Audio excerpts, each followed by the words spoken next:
Yesu ashimwe cyane bene data shiti zikamba Karuvali TV, ndabashuhuje mu izina rya Yesu Kristo wa Nazareti. Amahoro y'Imana bane nama kandi ubuntu bw'umwami wacu Yesu bugumye bwiyongere muri mwebwe. Reka shimira abantu badukurikirana ku ikamba Karuvali TV, abo tuganira kuri YouTube n'abandi mwakira amarekode yacu. Reka shimire mwebwe mwako subscribe, Imana ibeho umugisha. Kanongere shimira abantu turi kumwe muri amasengesho y'imisi 3 twatangiye ejo kuwa mbere. Tuzasoza ejo kuwa gatatu. Reka ngubwire ngo nawe utarubizi ngwino yazemo. Ijambo ryarambwiye ngo abatangiye mbere n'abatangiye nyuma yabahembye kimwe. Ico nakubwira nukuzana umutima wawe. Aya masengesho turimo na amasengesho turimo gusaba Imana makuru, dusobanukirwa umugambi Imana ku buzima bwacu.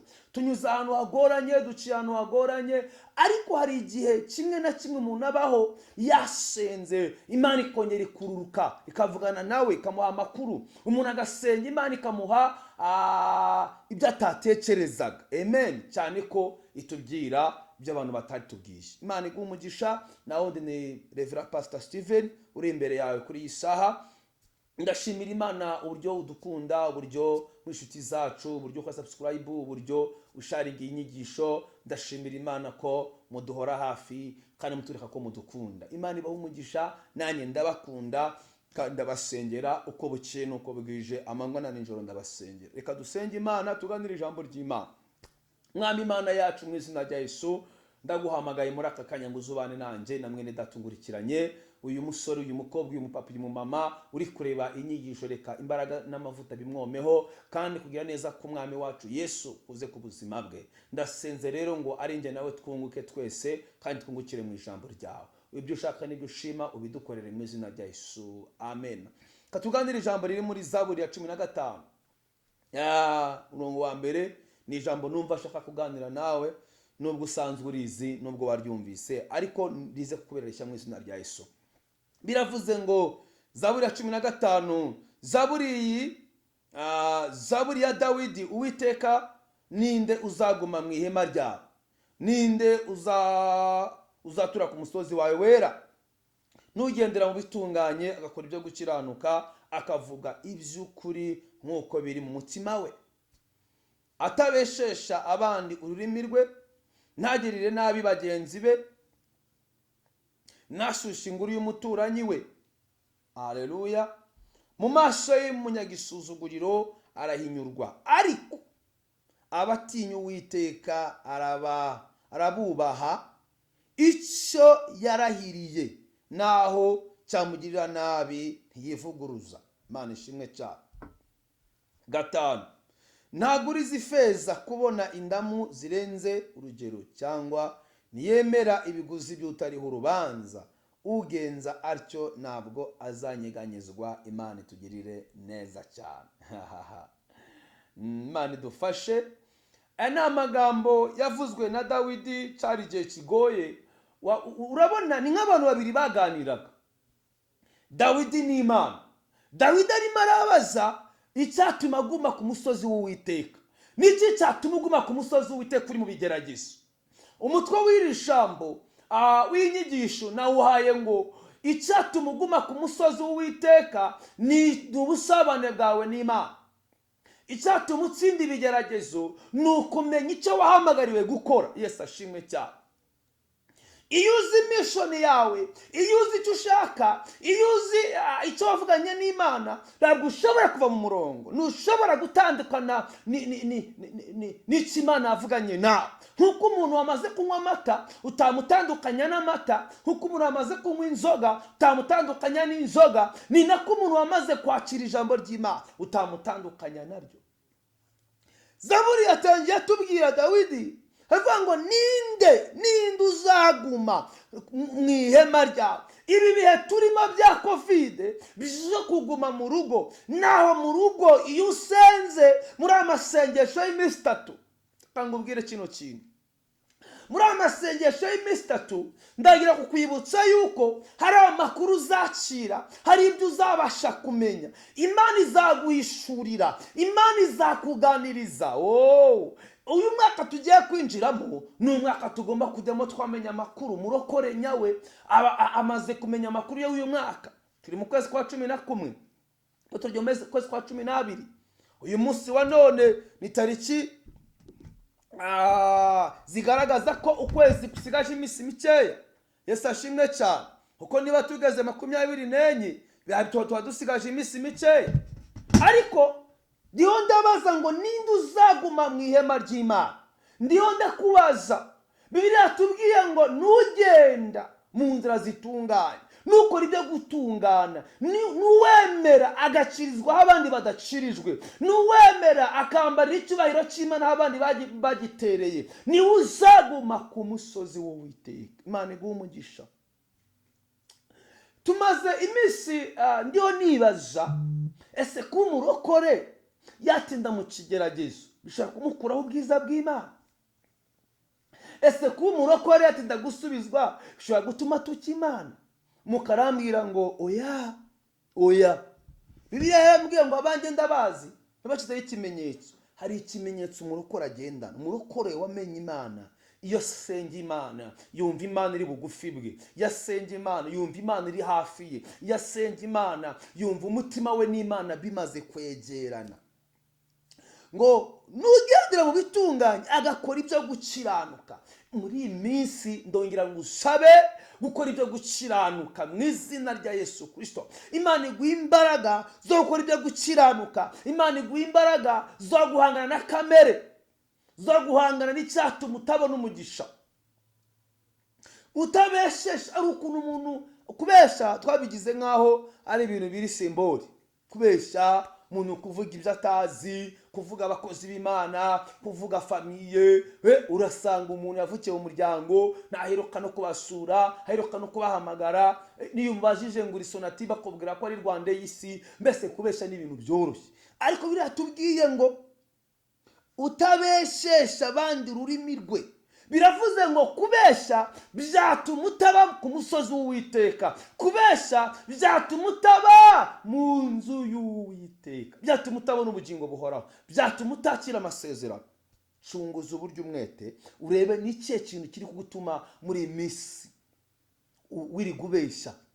Abigize nk'imikino, urabeshera muri business yawe, urabeshera mu kazi kawe, urabeshera mu busugi bwawe, urabeshera mu bujene bwawe. Kubera iki? Uku yego yacu giba yego, oya ibe oya. Ese ubundi ubwije umuntu kuri uturi urahira, uturi umubeshi cyagutwara iki?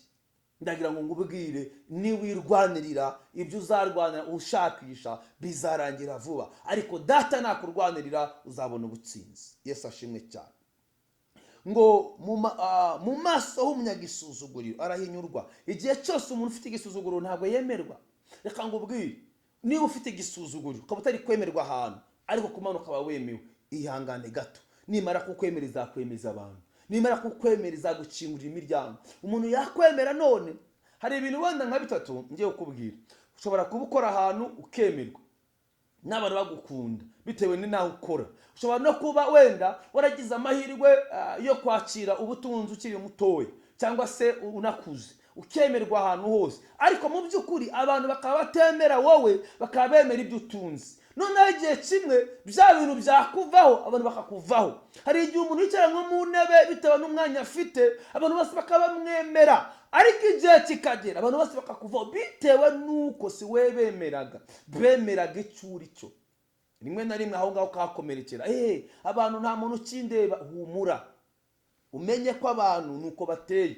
Abantu bakunda ibyo umuntu afite, akenshi ntabwo bakunda umuntu. Cyane muri iyi minsi urukundo rwarabuze cyane. Uyisigaye ubona umuntu atagikunda mwene se, atagikunda mwene wa. Mu barokora urukundo rurabuze. Ariko reka mbibutse ko urukundo rukenewe mu izina rya Yesu. Amen. Rero harasabwa iki? Harasabwa koko nje nawe twongera gushakisha uburyo tuzatura ku musozi w'Uwiteka. Muri mission yawe uri kubaka aho hantu utuye, aho hantu ukorera, unyutekeze ngo mbese nzatura ku musozi w'Uwiteka. Ese nanjye nzabana n'Imana umusozi w'Uwiteka, ndavuga ubugingo buhoraho. Yesu ashimwe cyane. Imana ikugirire neza. Ntabwo uri zifeza kubona indamu zirenze urugero. Amen. Cyangwa se niyemera ibiguzi bitari urubanza.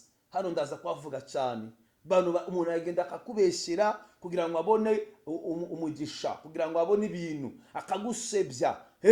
Kirirwa kuvuga uriya muntu ni umukozi w'Imana, Yesu umukozi w'Imana, akunda ibi n'ibi, akirirwa gusebya kugira ngo hahandi waboneraga reka ngubwire, nujya gusebya mugenzi wawe, uriya muntu uri kubwira nawe ni umuntu. Kandi reka ngubwize ukuri, niba unafite ubwenge ntuzigere usebya umuntu uri kumusebereza imbere y'undi muntu, kubera ko nawe reka ngubwire, umuntu nagusebereza umuntu imbere yawe, jya umenya ko iyo avuye imbere yawe nawe ajya kugusebya. Iyo muri kumwe akubwira abandi, ariko iyo mutandukanye nawe aragusebya. Ikimenyimenyi kubera ko nawe agusebya nuko aba yateruye umuntu akamusebya. Iyo umuntu ahari, urugero nk'ubu njyewe mpari ntabwo umuntu yansebye, ariko igihe nahari aransebye. Nawe rero igihe udahari aragusebya. Nubona umuntu ari gusebya abandi, ari kuvuga abandi, kanaka ntakizwa, kanaka ntasenga, kanaka buriya ntabwo akora neza, menya ngo iyo umaze gutandukana niwe ahita akurikizaho. Nawe kandi mu gihe uri gusebya abandi, menya ngo nawe wa muntu uri kubwira nawe nagera imbere araza kugusebya. Ntukababare kubera ko nibyo wabibye. Ndashaka kuvuga iki? Iyo uri usebya abantu, iyo uri usebya umurimo w'Imana, iyo usebya abakozi b'Imana, uba ugaragaza umwuka wa Antikristo. Ntabwo dukwiriye gusebyanya, dukwiriye gutwikirana. Yesu ashimwe cyane. Agakiza ni iki? Niba warakijijwe, wakijijwe gute? Kuki uvuga mwene so nabi? Kubera icyo usebya mwene so? Kuki uvuga umukobwa mugenzi wawe? Habeho naho yaba yakoze icyaha wabimenye, ugomba kumutwikira. Kuki ujya ahantu ukavuga ibyo batakubwiye, wajya ukavuga ibyawe ntuvuga abandi?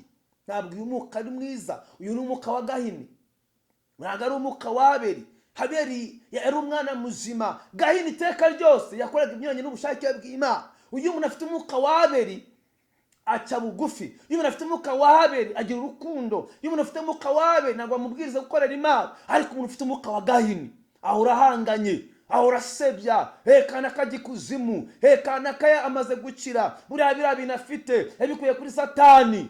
Ntabwo Imana itanga umugisha. Umuntu amaze imyaka asenga, amaze imyaka yinginga Imana, Imana iramutabaye, nawe ukirirwa umusebye. Mureke. Niyo yaba atanakijijwe, we n'Imana bazadiringa. Reka ngubwire, Yesu yigeze abwira abantu ngo ntugatokora agatotsi kari mu jisho rya mugenzi wawe, ngo jya ubanza ukure umugogo uri mu jisho ryawe. Akenshi ndagira ngo ngusabe mwene data, ndiho ndakuburira icyatuma ubura umugisha. Ntabwo ngikeneye ku buzima bwawe, ndifuza icyatuma ubona umugisha. Njyewe ndashaka kukubona uri mu masezerano yawe, ndashaka kubona Imana yarakuzamuye, ndashaka kubona Imana yarakubaciye urugo. Rero bityo icyatuma utazamuka ni igihe ufata umwanya wo gusebya abandi. Ninde uzatura ku musozi w'Uwiteka n'udasebya abandi, n'utavuga abandi, n'utica umunzani, n'udatanga ruswa, n'utarya ruswa, n'udakuramo inda, n'utirirwa avuga abandi, n'utirirwa asambana, utirirwa akuramo inda. Uwo niwe uzatura ku musozi w'Uwiteka. Umuntu w'umukiranutsi, umuntu wamenye Imana, umuntu wirinda icyaha, umuntu ukora umugambi w'Imana, umuntu ugenda mu mategeko, uwo nguwo azatura ku musozi w'Uwiteka. Yesu ashimwe cyane. Bene data, tugeze mu bihe bigoye. Igice cya mbere cya Zaburi, Zaburi ndayikunda cyane. Birambwira ngo hahirwa umuntu udakurikiza imigambi y'ababi, ntahagarare mu nzira y'abanyabyaha, yicarane n'abakobanyi. Muri iki gihe umuntu usigaye yicarana n'umuntu bakavuga mwene se, bakirirwa bamutaramiye. Washatse ikindi kintu ukora, warebye ikindi kintu umara, aho gufata umwanya ngo asengera ibyifuzo bye. Ndaharahangayitse, Ikigaramazi yaruzuye, sinzabona aho ntura. Nindakubwiye kuzabura gutura? Nindakubwiye ko amazu ibibanza byashize? Nindakubwiye ko abagabo babuze? Nindakubwiye ko abagore babuze? Nindakubwiye ko akazi kabuze? Imana ifite umugambi ku buzima bwawe. Imana irashaka gukora ikintu gisha ku buzima bwawe. Yesu ashimwe cyane. Ngo ahubwo amategeko y'Uwiteka niyo yibwira ku manywa na nijoro. Amategeko y'Uwiteka niyo yishimira, kandi amategeko niyo yibwira ku manywa na nijoro. Uwo azahwana n'igiti cyatewe hafi y'imigezi, cyera imbuto zacu igihe cyacu, ibibabi byacu ntibyuma. Icyo azakora cyose kizamubera cyiza. Azacuruza yunguke, kuko adakurikiza imigambi y'ababi. Azashaka byare, azagura inka yororoke, azashora ahantu Imana imuha umugisha, kubera ko yamenye gusabana n'Imana. Iyo umenye gushaka Imana, iyo utindanye n'Imana, iyo turi umukiranutsi, niyo ibigeragezo byaza ntibizagukure mu mwanya. Yesu ashimwe cyane. Nicyo gituma ababi bazatsindwa ku munsi w'amateka, n'abanyabyaha bazatsindirwa mu iteraniro ry'abakiranutsi. Bazatsindirwa mu iteraniro ry'abakiranutsi. Igihe abakiranutsi bazaba bateranye, abanyabyaha bazatsindwa.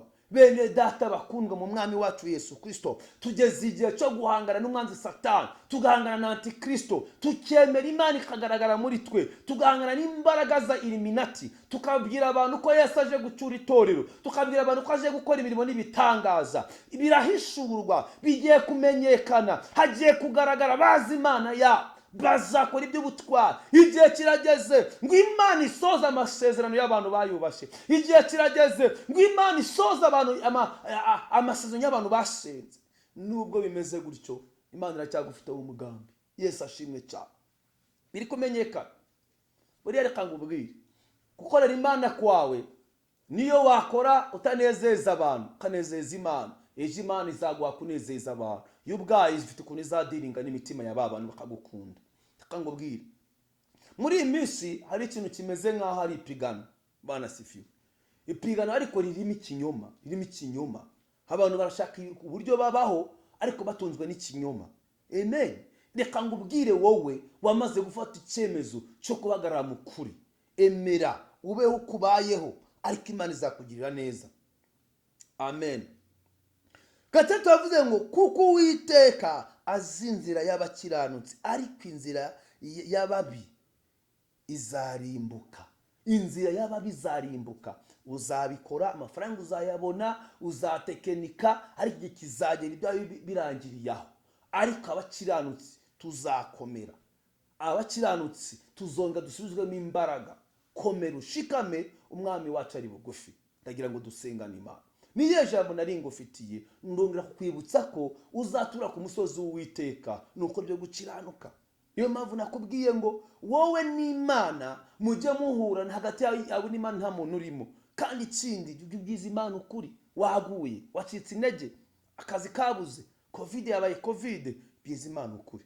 Ibwire ngo Mana, ndashaka kubona umugisha wanjye. Ikindi, umuhanuzi wa mbere ni wowe. Mbiri muzi ndayibabwira, ni wowe ugomba guhanura. Imana iguha umugisha. Muri aya masengesho y'iminsi 3 rero, ndagira ngo tuyafatanye. Twatangiye ejo kuri 23, munsi 24, soza kuri 25.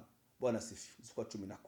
Aya masengesho ni amasengesho ngira ngo ugire n'umwete wo kubabarira abantu bose utigeze ubabarira. Yesu ashimwe cyane. Wikureho urubanza, Imana iguha amakuru. Imana iguha amakuru. Reka dusenge. Icyo nakwifurizaga ni ukuzatura ku musozi w'Uwiteka. Nta yindi mission mfite, ni ukwibutsa ko uzatura ku musozi w'Uwiteka, aho udakurikiza imigambi y'ababi, utabeshesha abandi ururimi rwe, utagira ishyari, utagira umujinya, utajya mu bapfumu, utaraguza, udaterekera, udakora ibyangwa n'amaso y'Imana. Wanyemera tugasenga n'Imana, usabira imbaraga zo gukora ubushake bw'Imana.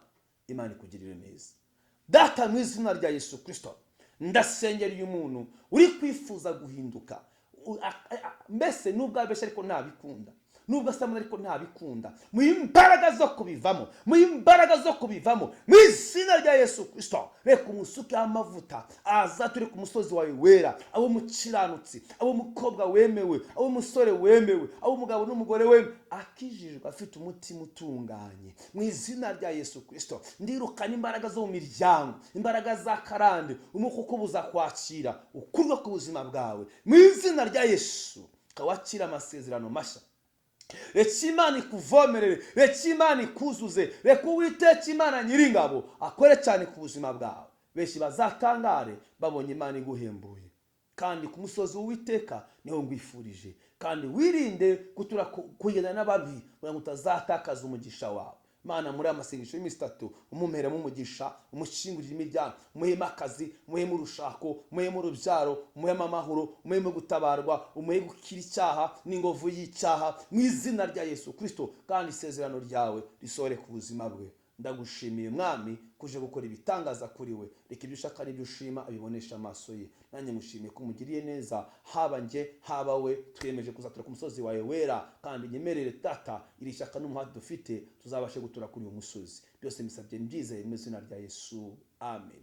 Subscribe yawe irakenewe, comment yawe irakenewe, kandi mwene Data turagukunda. Icyo turemye tukwifuriza ni ukuzatura ku musozi w'Uwiteka. Imana iguhe umugisha. Shalom shalom.